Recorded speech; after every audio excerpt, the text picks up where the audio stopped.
Welcome to 6 Million Seeds. I'm Meryl Fury. And I'm Carrie Bruno. We are healthcare professionals and co-creators of this podcast.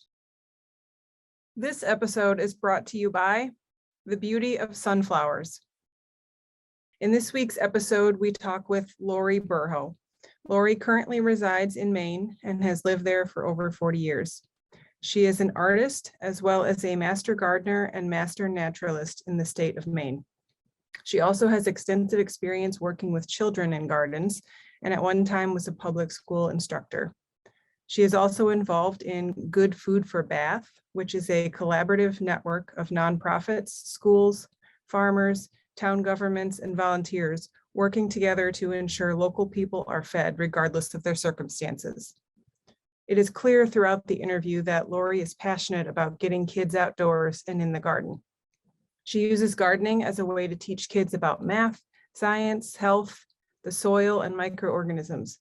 When working with kids, she finds it important to teach them about the power they have in the garden and how beneficial it can be.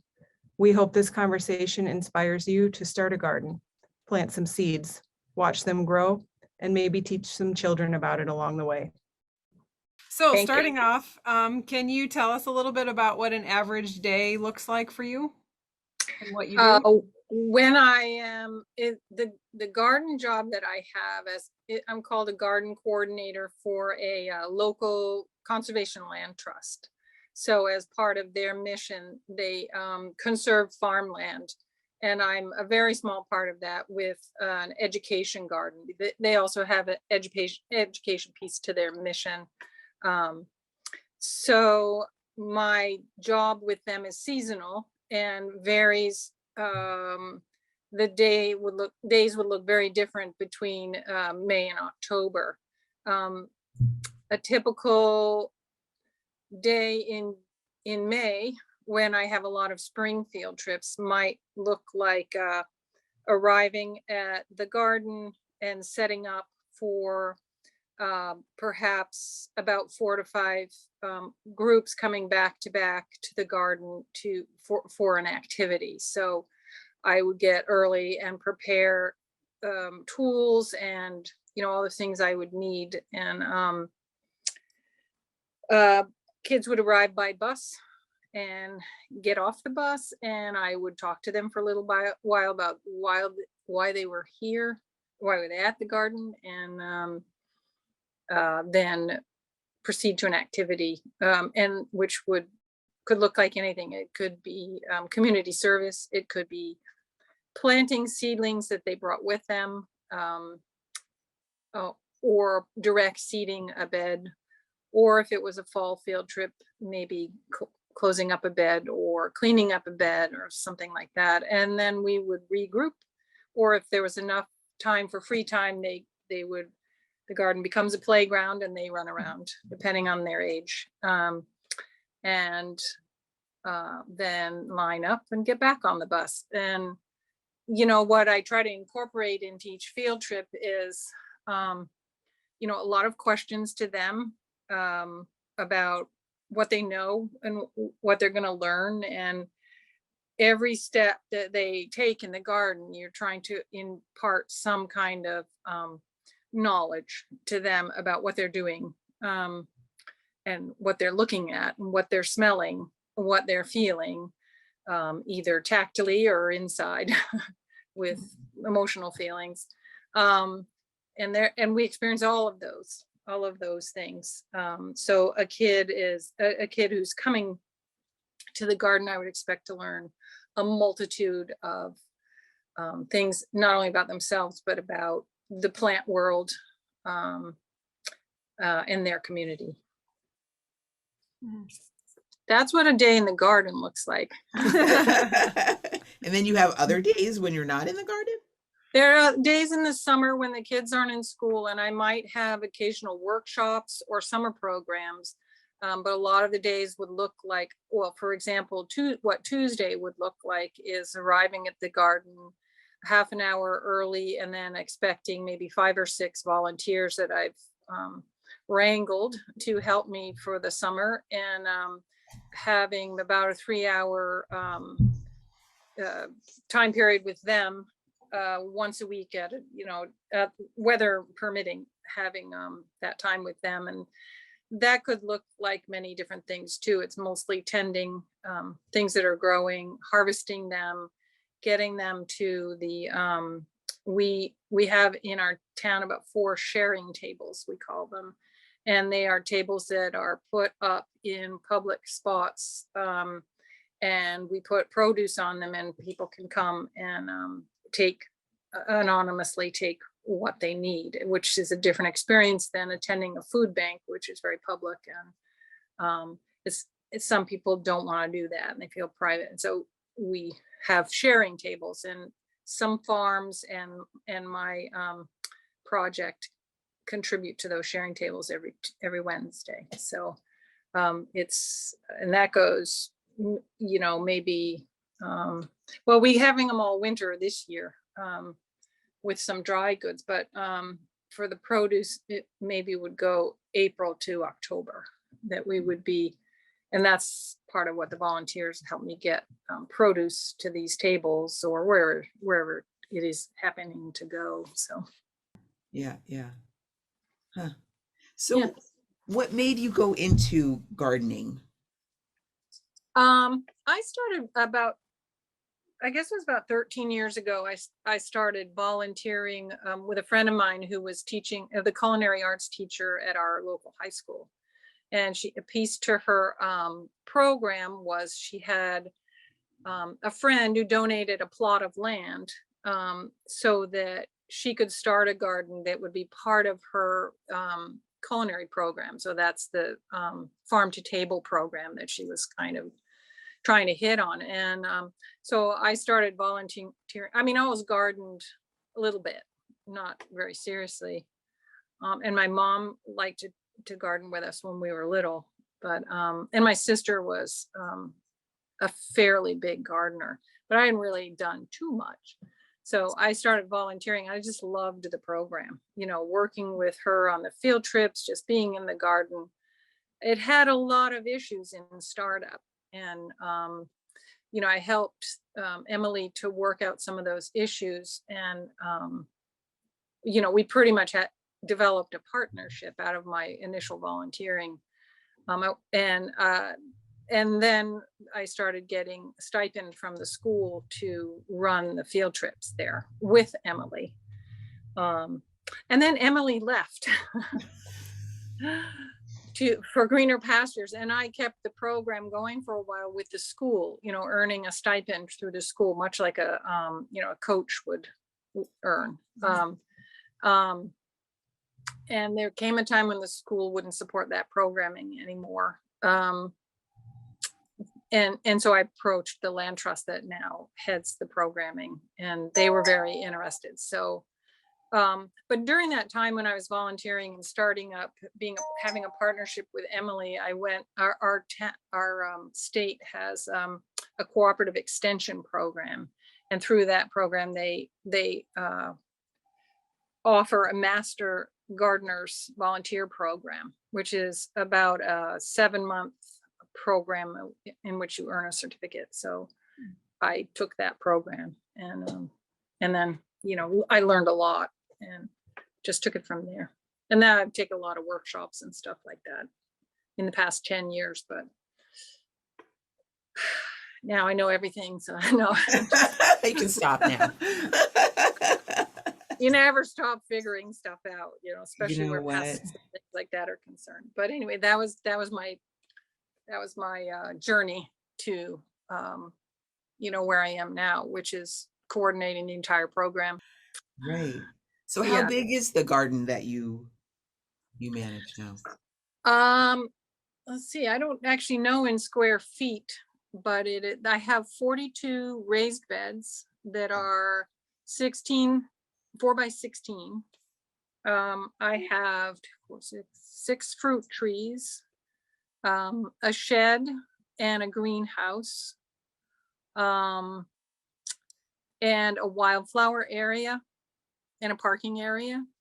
Let's see, about 4 picnic tables for the field trips, and 4 compost bins.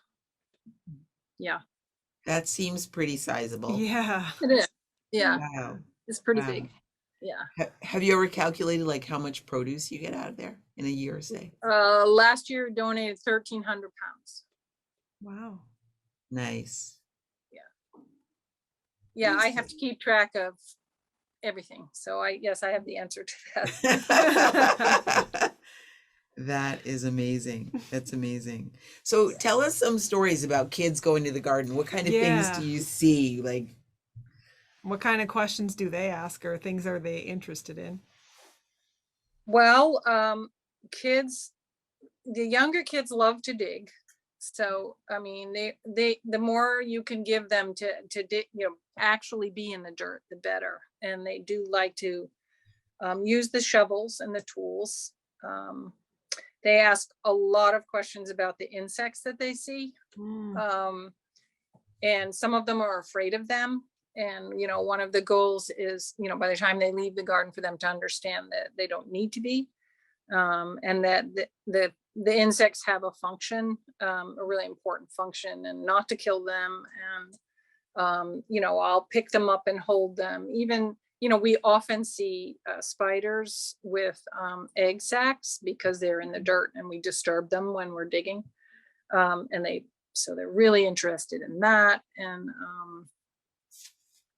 we talk about roots a lot because when they bring the plants that they've grown in the classroom, we have to pull them out of the pot and you can see the roots. And we talk about what the roots function is. And we talk about why the leaves are green. So if they're old enough, it's an introduction to photosynthesis, and that plants can feed themselves. And unlike humans have to eat. Plants create their own food. So that's a difference. So we talk about that a lot. We talk about seeds a lot, like what is a seed? And, it's a very small thing. And we talk about how much information it has. Like when you put a seed in the ground, how does it know what to do?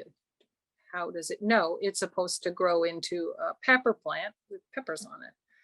And they don't know this. And I said, well, there's information in the seed that tells them what to do, and like a computer chip, it's very small, but there's a lot of information in it. And that brings up genetics, and that's a good subject, maybe not for first and second grade, but for the later groups.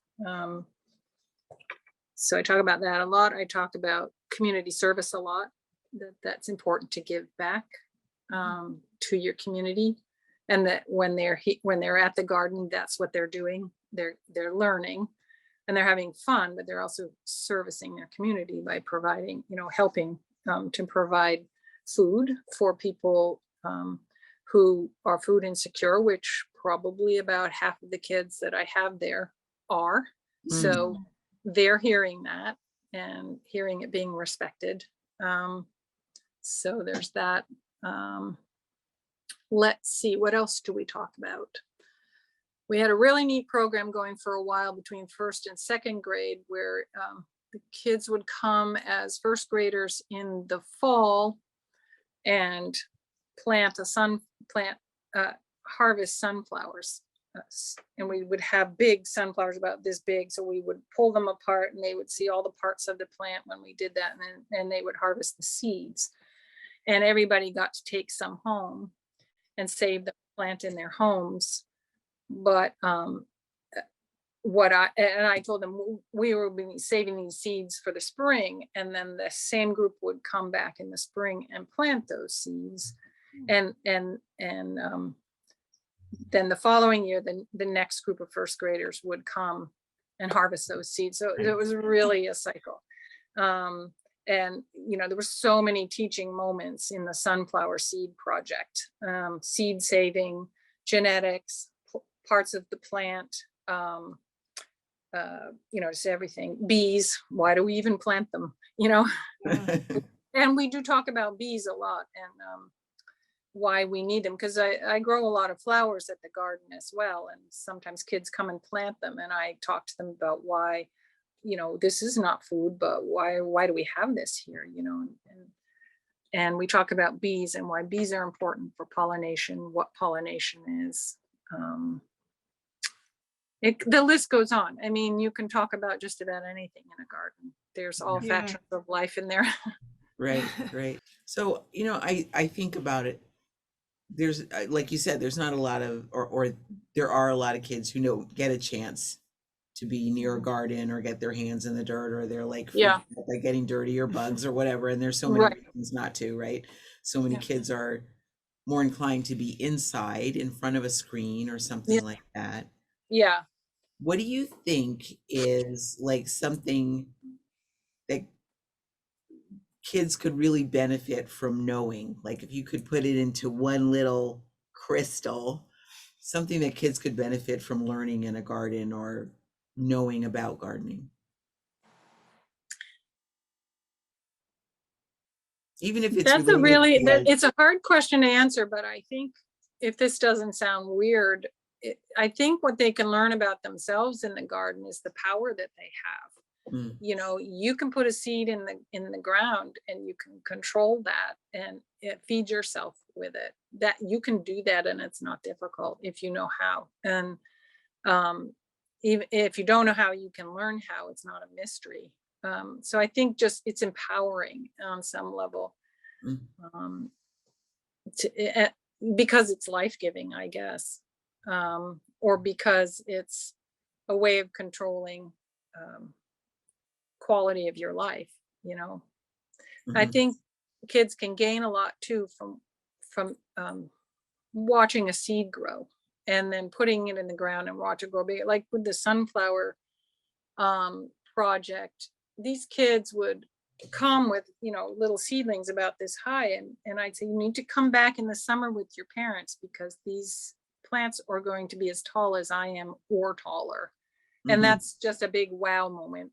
This plant is going to be bigger than those children are, and they do get enormous. And so I don't always know if they come back or not, but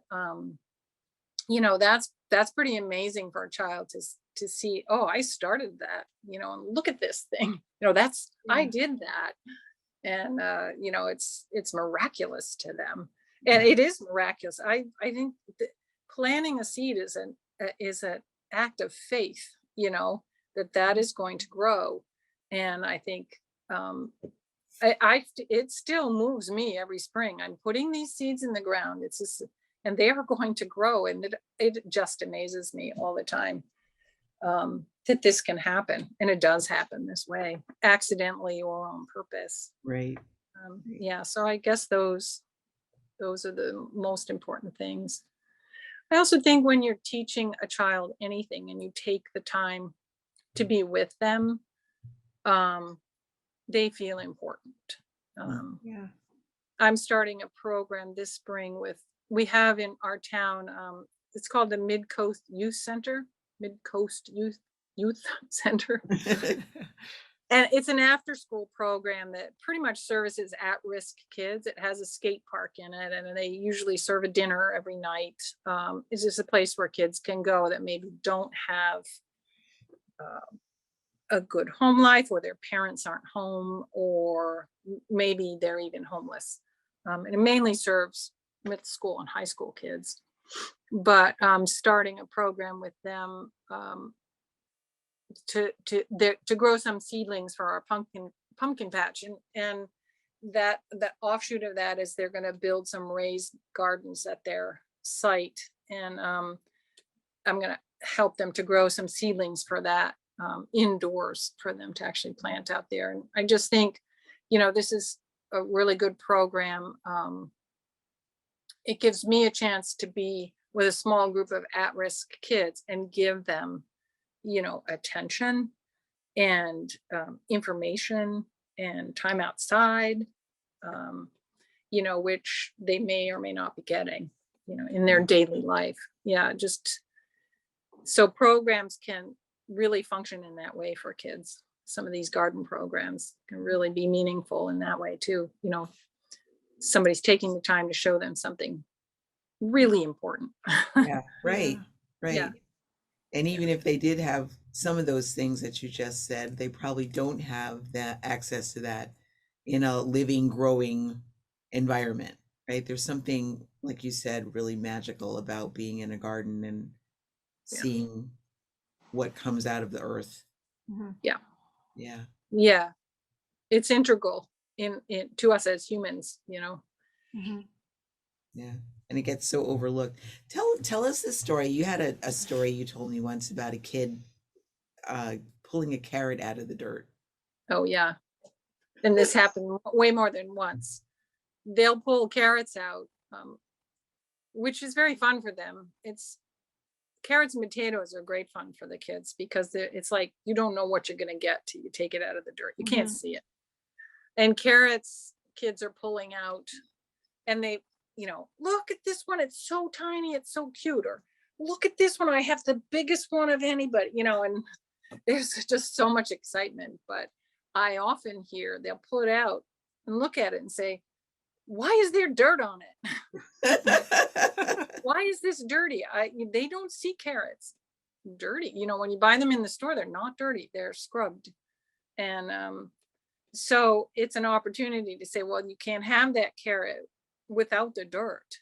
You simply, it cannot exist without the soil, you know. And that's another thing we talk about a lot. What is this soil? What is dirt? You know, and for them to understand that it's alive, it's not just dirt. You know, I'm not supposed to get dirty. Dirt's a bad thing. It's actually alive with microorganisms and life-giving microorganisms. You know, so I say that dirt is good. Yeah, and we want that dirt because without that dirt, you can't have your spaghetti sauce. That's got tomatoes in it. Yeah. You can't have your, you know, whatever you want. You can't have it without dirt. And I try not to call it dirt. I try to call it soil, because dirt is just it's a dirty word to kids. Dirty word. Yeah. Right. Yeah. So what would you say is one of the biggest challenges you see for planetary health in general?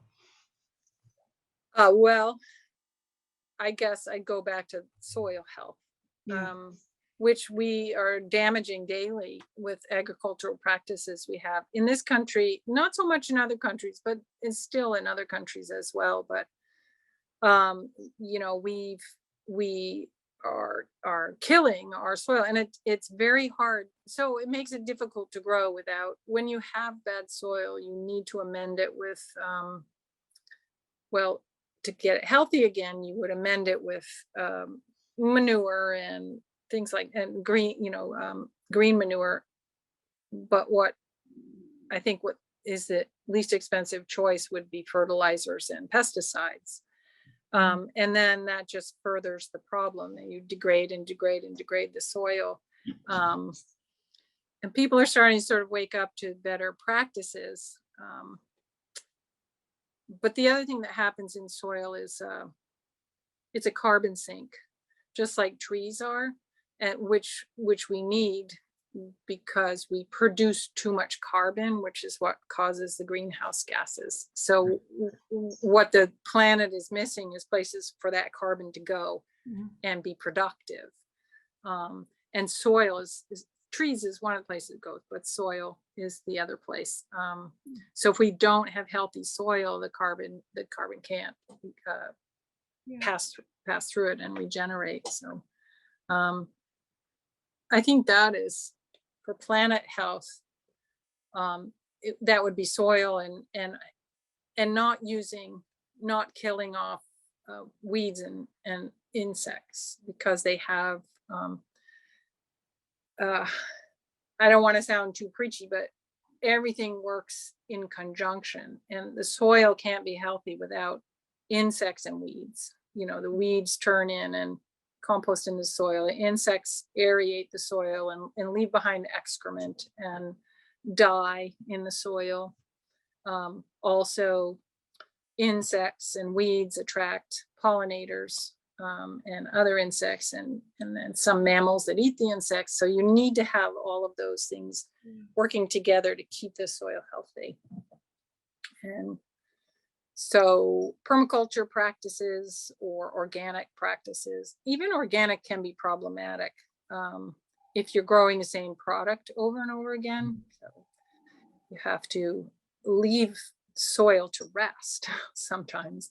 And so, you know, people are starting to figure that out. It's better now than it was, but it's still, it's a big problem, soil health. Yeah. I think it's a hard problem to solve. It's easy to solve in your backyard, but it's a hard problem to solve for an entire, you know, continent. Yeah. And we had all this great soil in the plains of our country that just got pretty much wrecked, you know, and it takes millions of years to build that top foot of soil. And then when you wreck it, we don't, as humans, we might not have another million years to wait for that to get. Yeah. Right.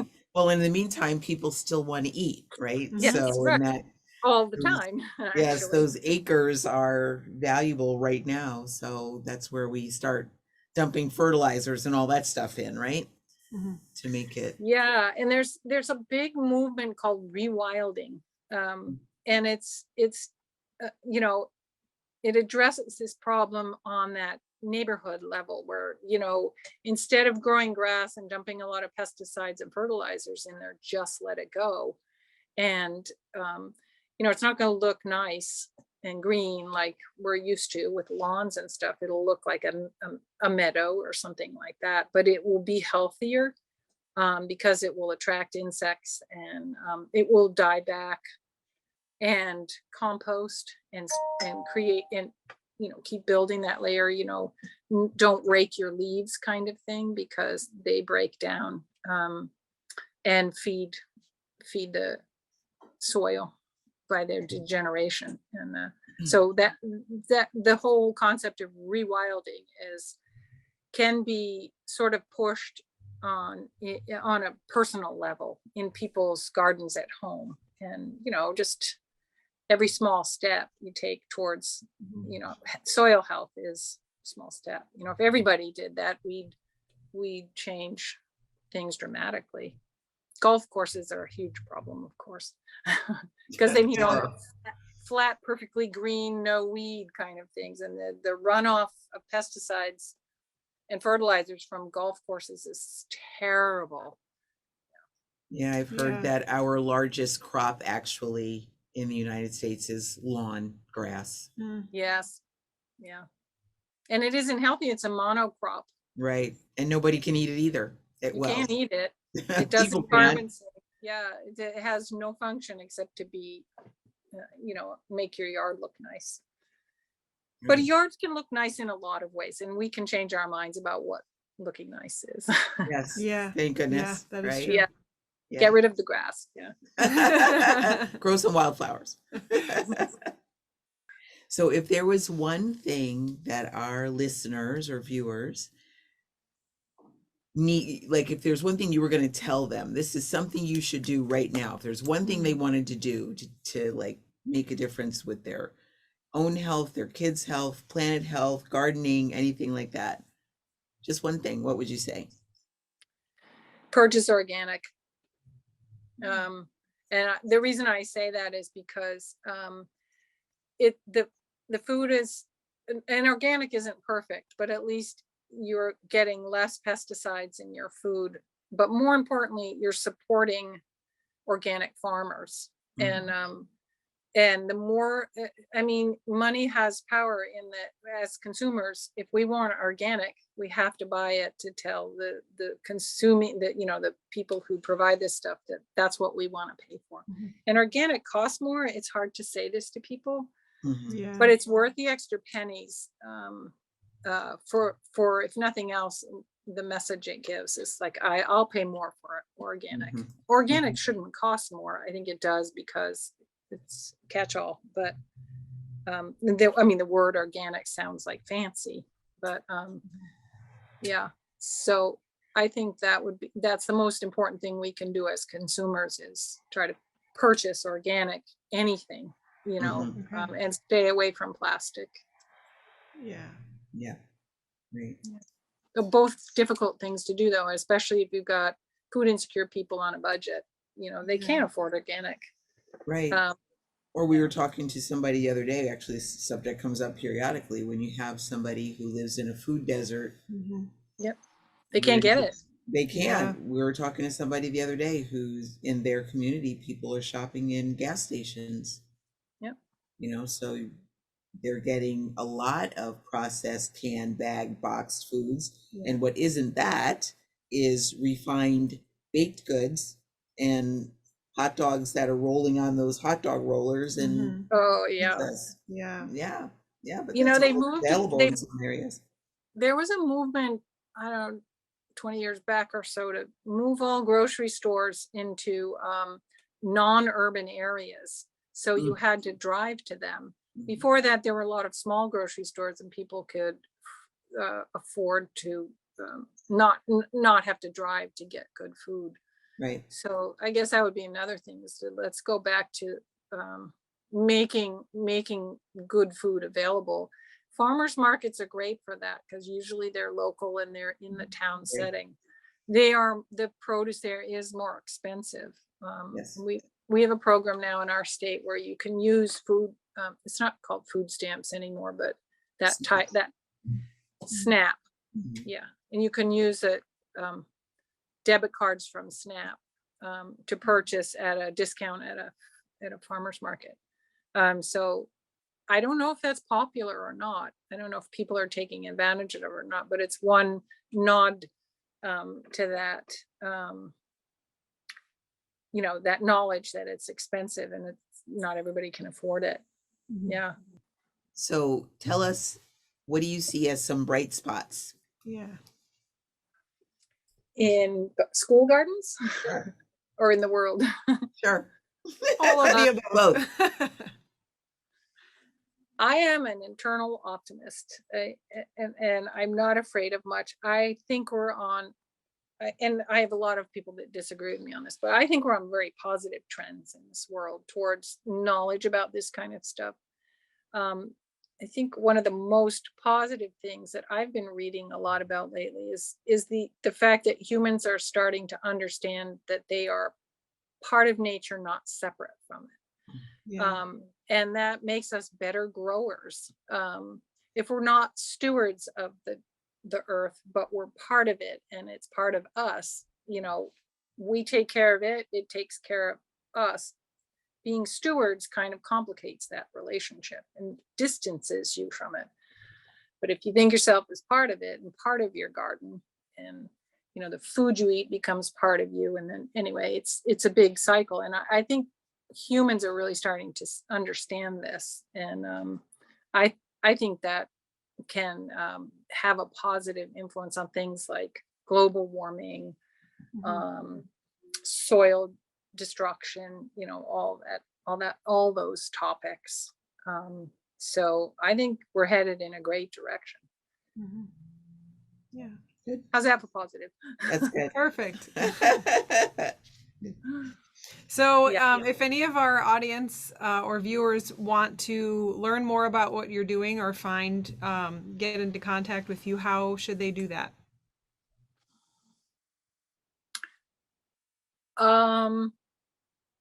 I guess they'd have to do it through email. I can't think of any other way. So LaurieBurhoe@gmail.com. Okay. And hopefully if you don't go into my waste bin automatically or spam, that I will try to answer your questions. And I encourage all schools, if you're listening to this and you're part of a school system, advocate for a school garden. Advocate for one that will become part of your curriculum. Have a greenhouse on your property if you can. And there are many grants out there that can support you if you want to do any of these things. There are tons and tons of them. Nice. Yeah. Right. Well, I think that's about it. Yeah, that covers a lot. Yeah, it does. So this was so fun. Yeah. Thank you so much. Not too threatening, not too scary. No, it's all good, and get out in your gardens and grow some healthy food. That's Yeah. right. That's right. Well, thank you very much for your Yes. time and for your Yes. expertise. It's always so good to Welcome. talk to you. Thank you. Yeah, it's been really fun. Yeah, yeah. 6 Million Seeds is made possible by the generosity of Bruno Chiropractic, Acme Construction Metals, EXP Realty, and Deck It Out Builders. We thank you for your support.